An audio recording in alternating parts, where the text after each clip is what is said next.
Battle through the heavens की सोसम सी video के अंदर एक बार फिर से आपका स्वागत है। तो इस वीडियो के अंदर हमें देखने को मिलने वाली है क्वीन मेड्यूसा, वो भी बहुत टाइम के बाद, और साथ ही ज़ियाओयान और क्वीन मेड्यूसा का जो छोटा पैकेट है यानी कि शाओ शाओ, वो भी हमें इस वीडियो के अंदर दिखाई जाएगी। और भाई ये क्वीन मेड्यूसा अपने हस्बैंड के साथ इन्हें लॉयल की होती है कि अगर वो मर जाए तो ये भी उसके साथ ही मर जाती है। अगर वो जानना है तो वीडियो के अंदर जरूर से देखना। तो चलो यार ज्यादा बकवास न करते हुए वीडियो करते हैं शुरू। तो वीडियो की स्टार्टिंग होती है और हमें येलो मिस्टीरियस फोर्ट्रेस का सीन दिखाया जाता है, जिसके मिडिल में एक बिल्डिंग खड़ी होती है। उस बिल्डिंग के मेन हॉल में भी काफी सारे लोग बैठे होते हैं, लेकिन इनमें से कोई भी कुछ नहीं बोलता और इस जगह को एक सीरियस साइलेंस ने कवर करके रखा होता है। और जब हमारा ध्यान जाता है लीडर की सीट पे, तो वहाँ पे भी एक बहुत ही ज्यादा ब्यूटीफुल रेड कपड़ों वाली लेडी बैठी होती है, जिसके अंदर से एक डोमिनेटिंग ऑरा निकल रहा होता है। वहीं उसके एक्सप्रेशंस होते हैं एकदम आइसी कोल्ड। और यान अलायंस के अंदर ये मेड्यूसा के अलावा कौन हो सकती है? तो भाई ये होती है अपनी बैटल थ्रू दी हेवेंस की आन बान शान, बोले तो क्वीन मेड्यूसा के काइलिन। और भाई इतने साल गुजरने के बाद भी इस बंदे का एटीट्यूड बिल्कुल भी चेंज नहीं हुआ, बल्कि टाइम के साथ हमारी क्वीन मेड्यूसा का चार्म और भी बढ़ चुका है। और जब काइलिन अपने चारों तरफ देखती है तो हमें वहाँ पे और भी जाने पहचाने चेहरे दिखाई देते हैं। और तभी काइलिन उन सभी लोगों को देखते हुए कहती है कि जैसा कि आप सभी लोगों को पता ही है कि परफॉर्म लाइन सेक्ट की आर्मी ऑलरेडी हमारे काफी पास आ चुकी है, और मुझे लगता है कि अगले 3 दिनों में वो हमारे ऊपर एक काफी बड़ा अटैक करने वाले हैं। और तभी हमें आइस एम्पर हाई बुदोंग फार्मा और जैम एम्पर के पिल्किंग गोए को दिखाया जाता है, जो कि इस टाइम पे थोड़े ओल्ड हो चुके थे। लेकिन अगर बात करें इन सब के ओरे की, तो पहले से कहीं ज्यादा स्ट्रॉन्ग होते हैं, यानी कि पिछले कुछ सालों में इनकी स्ट्रेंथ काफी ज्यादा इंक्रीज हुई है। यार तभी ज़ायोन का फर्स्ट ब्रदर, जो कि एक व्हीलचेयर पे बैठा होता है, वो कहता है कि परफॉर्म लाइन सेक्ट के एक्सपर्ट्स कुछ ज्यादा ही पावरफुल हैं, और अगर हम दोजोंग क्लास के एक्सपर्ट्स की भी बात करें तब भी हम उनसे कंपेयर नहीं कर सकते। और रही बात उनसे हेड ऑन टकराने की, तो फिर हम उनका बिल्कुल भी मैच नहीं है। और ये कहते हुए ज़ाओडिंग के एक्सप्रेशंस काफी हेल्पलेस से भरे होते हैं, और बीते कुछ सालों में ये पहली बार है जब वो इतना हेल्पलेस फील कर रहा है। और अभी ज़ाओडिंग के साइड में ज़ायोन का सेकंड ब्रदर भी खड़ा होता है, जिसके एक्सप्रेशन इस टाइम पे आइसी कोल्ड होते हैं। और वो कहता है कि अब जब हमारे पास खोने को कुछ भी बाकी नहीं है, तो क्यों ना हम अपनी पूरी ताकत लगा के फाइट करें, क्योंकि अभी हमारे सामने करो या मरो की सिचुएशन आ चुकी है, और इस वजह से हम लोगों को एंड तक फाइट करनी होगी। और ज़ाओली के इन शब्दों को सुन के वहाँ पे मौजूद सभी लोगों के दिल की धड़कनें बढ़ जाती है। और जब सभी लोग दोबारा से साइलेंट हो जाते हैं, तभी ज़ाओडिंग अपने सर को हिलाता है और कहता है कि अभी हम लोग उस स्टेज तक नहीं पहुंचे हैं। और जैसा कि हमें लेटर फेरी डॉक्टर ने बताया है, तो अभी थर्ड ब्रदर हमारे पास ही आ रहा होगा। और ज़ाओडिंग की इस बात को सुन के सभी लोगों की नजरें एकदम से उसके ऊपर ही हो जाती है, यहाँ तक कि काइलिन, जो कि अभी लीडर की सीट पे बैठी होती है और जिसके एक्सप्रेशन हमेशा ही आइसी कोल्ड रहते हैं, वो भी अभी बड़े ध्यान से ज़ाओडिंग को ही देख रही होती है। और ज़ाओडिंग के थर्ड ब्रदर के बारे में सुनकर यहाँ पे जितने भी लोग मौजूद होते हैं और जिन्होंने भी हाल फिलहाल में यान अलायंस को ज्वाइन किया है, उन सभी ने ज़ियाओयान की कहानियों को सुन रखा होता है। क्योंकि कुछ भी हो, यान अलायंस का जो रियल फाउंडर है वो तो ज़ियाओयान ही है। और भाई उस टाइम पे जब ज़ियाओयान ने पूरे मिस्टिक क्लाउड को उखाड़ फेंका था, तो उसने पूरे ज़ियाम एम्पायर को हिला के रख दिया था। और भले पिछले कई सालों से यान अलायंस को काइलिन मैनेज कर रही है, लेकिन यान अलायंस का ट्रू लीडर तो ज़ियाओयान ही है। और इस नाम को सुन के जब पूरा होली काफी ज्यादा एक्साइटेड होता है, तो ज़ाओडिंग की चेहरे की स्माइल भी काफी ज्यादा बढ़ जाती है, जिसके बाद वो एक बार ज़ाओली को देखते हैं, फिर उसके नजर जाती है खिड़की से बाहर। और इस टाइम पे दोनों भाइयों की आंखें प्राइड से भरी होती है, क्योंकि कुछ भी हो उनका ज़ियाओयान से ब्लड रिलेशन है। और तभी ज़ाओडिंग खिड़की से बाहर आसमान को देखते हुए कहता है कि थर्ड ब्रदर, तुम्हें गए हुए ऑलरेडी काफी साल हो चुके हैं, तो अब तुम्हें वापस लौट आना चाहिए। खैर ज़ाओडिंग के ये कहती है हमारा सीन चेंज होता है और हमें काफी सारे ह्यूमन फिगर्स को दिखाया जाता है, जो कि इस टाइम पे खतरनाक स्पीड में आगे की तरफ बढ़ रहे होते हैं। और तभी वो जो बड़ा सा ग्रुप होता है वो एक जगह पे रुक के जमीन पे लैंड करता है। वेल ये होती है ज़ियाओयान की टोली। और तभी वो जो सफेद कपड़ों वाला एल्डर होता है वो कहता है कि जूनियर पवेलियन चीफ, हमारे सामने का जो एरिया है यान अलायंस की टेरिटरी में आता है, और हमारी अभी की स्पीड को देखते हुए हम इवनिंग तक येलो मिस्टीरियस आइस स्ट्रीम पहुंच जाएंगे। और इस सफेद कपड़ों वाले एल्डर के इन शब्दों को सुन के ज़ियाओयान हाँ में नोट करता है, और फिर अपने पूरे ग्रुप को देखने के बाद उसके चेहरे पे एक स्माइल आती है। क्योंकि भले ही इस खतरनाक लाइनअप को सेंट्रल प्लेन्स के अंदर टॉप लाइनअप ना बोला जाए, लेकिन अगर ये लोग साथ मिलकर भी यहाँ पे अपने पैरों को पटक दे, तो फिर सेंट्रल प्लेन्स का नॉर्थ वेस्ट रीजन पूरी तरह से कांप जाएगा।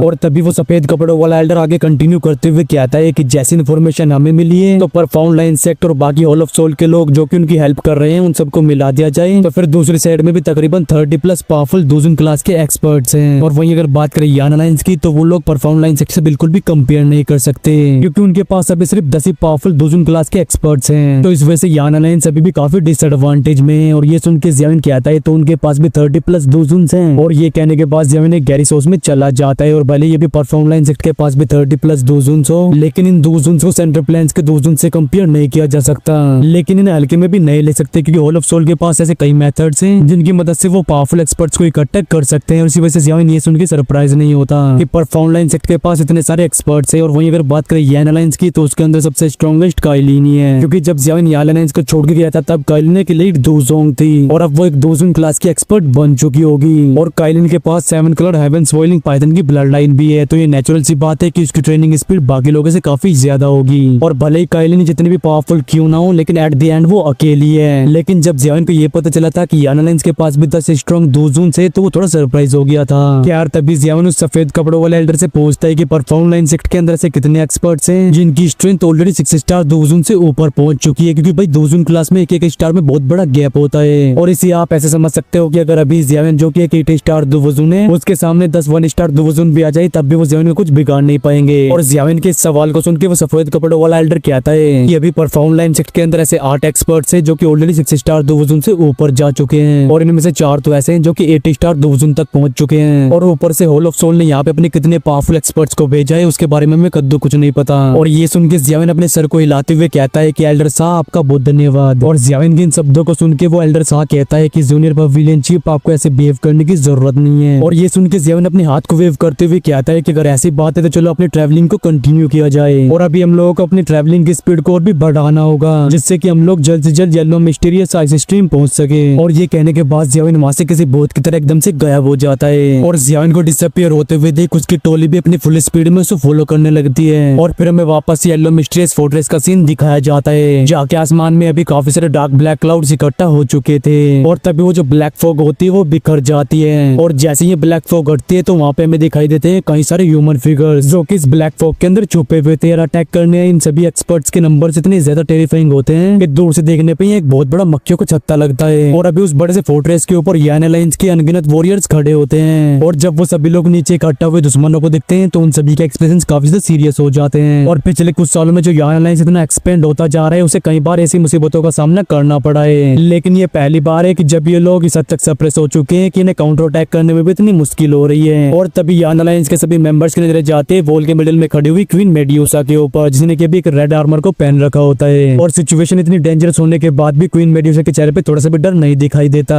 और पिछले कुछ सालों में क्वीन मेड्यूसा ने याना लाइंस को जियामा एम्पायर के बाउंड्रीज को तोड़ के नॉर्थ वेस्टर्न रीजन के एक टॉप फैक्शन बना के रख दिया है। और इसी वजह से याना लाइंस के एक्सपर्ट्स के मन में जो जगह इस सामने खड़ी हुई लेडी के लिए है उसकी जगह कोई और नहीं ले सकता। और एक तरह से देखा जाए तो फिर याना लाइंस का फाउंडर यानी कि अपना टर्की भी क्वीन मेड्यूसा से कंपेयर नहीं कर सकता। और अभी काइलिन की नजर भी सामने के उस ब्लैक फॉग के ऊपर ही टिकी होती है जो कि अभी बिखर चुका था। और तभी काइलिन अपनी लॉन्ग स्वॉर्ड पे अपनी ग्रिप को और भी टाइट कर लेती है और वो कहती है कि क्या फाइनली अब वो लोग अटैक करने वाले हैं। और ये सुन के जियाविन का फर्स्ट ब्रदर जाउडिंग कहता है कि काइलिन अगर हम सभी लोग इन्हें नहीं रोक पाए तो फिर तुम लिटिल शाओ शाओ को लेके यहाँ से निकल जाना। और साइड में खड़े हुए जाउली के एक्सप्रेशंस भी इस टाइम पे काफी ज्यादा सीरियस होते हैं। और वो कहता है कि बिग ब्रदर जाउडिंग एकदम सही कह रहे हैं, क्योंकि ये हमारे जियाओयान की बेटी है तो इसे बिल्कुल भी कुछ नहीं होना चाहिए। और इन दोनों की इन बातों को सुन के काइलिन भी अपने सर को हिला देती है। और फिर काइलिन की नजर जाती है अपनी साइड में जहाँ पे कि अभी एक छोटी सी लड़की खड़ी होती है जिसने कि अभी सफेद कपड़ों को पहन रखा होता है। और ये छोटी सी लड़की होती है 4 से 5 साल की। और वहीं इसकी अपीयरेंस होती है एक्सट्रीमली क्यूट। और इसके फोरहेड के बीच में होता है एक छोटा सा स्नेक सिंबल। और काइलिन जो कि इस छोटी सी लड़की को देख रही होती है वो फटाक से जो कि इस क्यूट सी लिटिल गर्ल को हक कर लेती है। और हमारी लिटिल शाओ शाओ को भी आसपास के एटमॉस्फेयर को देख के समझ आ जाता है कि अभी की सिचुएशन बिल्कुल भी ठीक नहीं है। लेकिन जो शाओ शाओ होती है वो बिल्कुल भी नहीं रोती, वो भी अपनी मदर को हक कर लेती है। और फिर अपनी क्यूट सी आवाज में कहती है कि मम्मी आप बिल्कुल भी चिंता मत करो। और फर्स्ट अंकल ने मुझसे बोला है कि फादर बहुत ही जल्दी वापस आने वाले हैं। और ये सुन के काइलिन के चेहरे पे भी हल्की सी मुस्कुराहट आ जाती है। और फिर वो शाओ शाओ को और भी टाइटली हक करते हुए अपने सर को ऊपर उठाती है, जिसके बाद लिटिल फेरी डॉक्टर को देख के कहती है कि क्या वो सच में वापस आने वाला है। और काइलिन के इन शब्दों को सुन के लिटिल फेरी डॉक्टर अपने सर को हिलाते हुए कहती है कि वो एविलेटोम से 6 महीने बाद बाहर आ चुका होगा। और अगर अभी हम टाइम को काउंट करें तो फिर वो गोरिलम को भी अभी तक छोड़ चुका होगा। और जैसे ही वो फॉलिंग स्टार पवेलियन वापस लौटेगा तो फिर याओला उसे डेफिनेटली यहाँ के पूरी सिचुएशन के बारे में बताएंगे। और जियाओयान के कैरेक्टर को देखते हुए जैसे ही उसे यहाँ की सिचुएशन के बारे में पता चलेगा तो वो तुरंत यहाँ पे आने की कोशिश करेगा। और ये सुन के काइलिन भी चुपचाप से अपनी पलकों को झपका देती है, लेकिन वो कुछ भी नहीं कहती, वो बस शाओ शाओ को हल्के से थपथपाती रहती है। और फिर थोड़ी देर के बाद queen medusa little fairy doctor को देखते हुए कहती है कि अगर इस फोर्ट्रेस पे कब्जा कर लिया जाता है तो तुम्हें शाओ शाओ को लेकर यहाँ से जाना होगा, क्योंकि अगर इसे कुछ हो गया तो फिर मैं जियाओयान को कभी भी माफ नहीं करने वाली, चाहे फिर मैं मरी क्यों ना जाऊं। और ये सुन के लिटिल फेरी डॉक्टर हैरान हो जाती है, जिसके बाद वो काइलिन को देख के अपने सर को हिला देती है। और लिटिल फेरी डॉक्टर भी काइलिन को अच्छे से जान देती है, क्योंकि सामने खड़ी हुई औरत जो भी कहती है उसे करके जरूर दिखाती है। और इन दोनों की बातों को सुन के जाउडिंग कहता है कि काइलिन तुम इतने सालों से हमारे याना लाइंस के लिए बहुत कुछ कर चुकी हो, और अगर हम लोग इस मुसीबत से बिना किसी परेशानी के बाहर आ जाते हैं तो फिर मैं डेफिनेटली तुम्हारी और जियाओयान की एक फॉर्मल वीडिंग करवाऊंगा, जिससे कि तुम ऑफिशियली हमारे जियाओ क्लैन की मेंबर बन जाओगी। और तभी जाओली भी अपने सर को हिलाते हुए कहता है कि बिग ब्रदर एकदम सही कह रहे हैं, और जैसे ही वो लड़का वापस आता है तो फिर डेफिनेटली हम आपके और उसकी शादी करवाएंगे। और भाई चाहे बात हो जियाओडिंग की या फिर बात हो जियाओली की, दोनों के लिए हमेशा जियाओ सबसे ज्यादा इंपॉर्टेंट रहा है। है, लेकिन इस बार ये दोनों भाई अपनी सिस्टर इन लॉ की साइड लेने वाले हैं, हिंदी में बोलूं तो भाभी। और इन दोनों भाइयों की इन बातों को सुन के कालीन बड़े ध्यान से शाव शाव को अपने गोदी से नीचे उतार दिए हैं और कहते हैं कि पहले हम लोग इस मुसीबत से निपटते हैं और इस सब के बारे में हम लोग बाद में बात करेंगे। और तभी कालीन के थॉट्स में भी वो बंदा अपीयर होता है जिसने उसकी पूरी लाइफ की बैंड बजा के रख दी है। और अभी कालीन की आंखों में काफी कॉम्प्लिकेटेड इमोशन होते हैं, क्योंकि चीजें जब तक ठीक है जब तक स्नेक पीपल ट्राइब की क्वीन शादी नहीं करती,